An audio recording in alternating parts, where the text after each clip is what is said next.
अब मैं आपसे कभी पूछूं कि दुनिया में सभी धर्म संस्कृतियां दावा करती हैं कि हमारे पास बिल्कुल अलग विचार है, हमने बड़ा अच्छा विचार दिया है। अगर हम आपसे पूछें कि हमारी संस्कृति में ऐसा क्या है जो दूसरे में नहीं है, बहुत से लोग कहेंगे साहब उसमें बड़ा सदाचरण की बात कही गई, नैतिकता की बात कही गई। तो लोग कहेंगे ठीक है भाई, दूसरी जगह भी कही गई, शायद कोई फॉलो करता है या नहीं करता। पर मैं अगर आपसे पूछूं कि वो चीज बताइए जो हमारे यहां लिखी और दूसरी जगह लिखी ही नहीं है, वो क्या है? आप सबने नाम सुना होगा, Vedic mathematics. Have you ever heard of mathematics as a part of religious text? ये सिर्फ हमारे यहां है। गणित धार्मिक पुस्तक का हिस्सा है। Ayurveda medical science, it is globally accepted as a structured medical science, by name itself is a part of Vedas. Medical science धर्म ग्रंथ का हिस्सा हो, गणित धर्म ग्रंथ का हिस्सा हो, ये दुनिया में कहीं नहीं, बाकी जगह विज्ञान और गणित का धर्म से संघर्ष है। हमारे यहां वो धर्म ग्रंथ से उद्भूत हो रहे हैं। ये फंडामेंटल डिफरेंस है हमारे और उनके बीच में।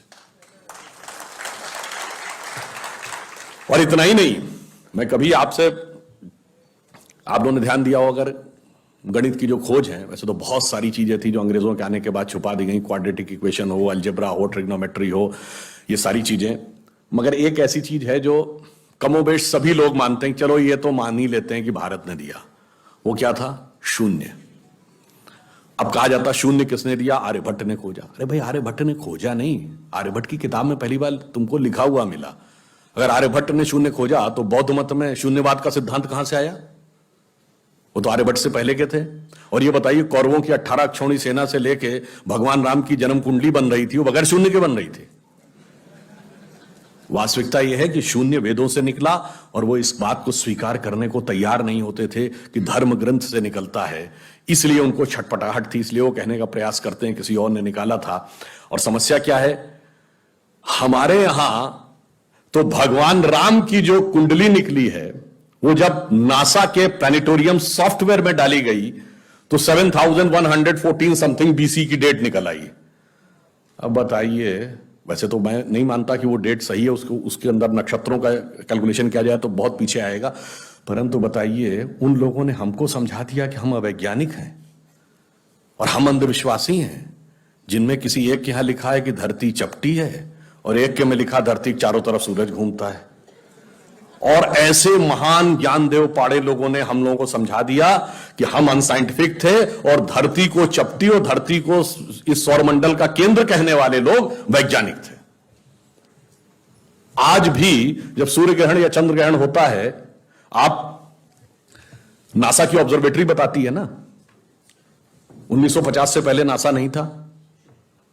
आप जाके पूछिए, गांव में कोने में बैठे हुए किसी पंडित से कहिए, पंडित जी पंचांग में देख के बताओ सूर्य ग्रहण कब है।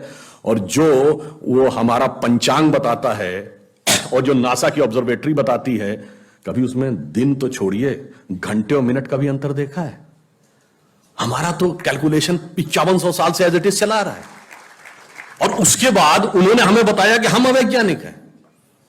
आज भी आप बताइए, उत्तर भारत में उतना नहीं दिखता, दक्षिण भारत के मंदिरों में जाइए, नवग्रह बने हैं तो सूर्य केंद्र में है कि धरती केंद्र में है? सूर्य के 7 किरणें होती हैं, 7 घोड़े सूर्य के बने कि नहीं मंदिरों में? अब बताइए, ऐसा हमारे दिमागों में भर दिया जाता है।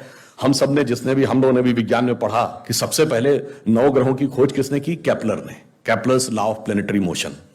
हम सब ने, जिसने फिजिक्स पढ़ी होगी 10वीं 11वीं 12वीं में, कभी न कभी Kepler's law of planetary motion पढ़े होंगे कि केपलर ने सबसे पहले बताया कि 9 ग्रह होते हैं। अब ये बताइए, इधर जब हम पूजा करते हैं तो पंडित जी हाथ में जल ले क्या बोलते हैं? ब्रह्मा मुरारी त्रिपुरांतकारी भानु शशि भूमि सुतो बुधश्च और गुरुश्च शुक्र शनि राहु केतु सर्वे ग्रहा शांति करो भवन्तु। अब ये 9 ग्रहों के नाम केपलर बताए थे कि पंडित जी बताए हैं? और हजारों साल से बता रहे हैं। और उसमें मजे की बात यह है कि मंगल के लिए भूमि सुत, यानी भूमि का बेटा, धरती का बेटा शब्द है। ये अब जाके साइंस ने ये कन्फर्म किया है कुछ समय पहले कि एक थ्योरी है कि कभी एक जमाने में बहुत बड़ा एस्टेरॉयड टकराया था कि धरती से, और धरती का एक टुकड़ा अलग हो गया था, वही टुकड़ा बाद में मंगल बन गया। और भूमि सुत हमारे यहां लिखा हुआ, मंगल के पर्यायवाची में भूमि नंदन भूमि सुत जैसे शब्द है। अब आप देखिए क्या वैज्ञानिकता है और कैसे उसको इसमें सम्मिलित किया गया। मैंने क्यों बताया, हमारे यहां विज्ञान और धर्म इस कदर एक मत है कि ये उनकी बुद्धि परप्लेक्स हो जाती है कि कैसे हो सकता है।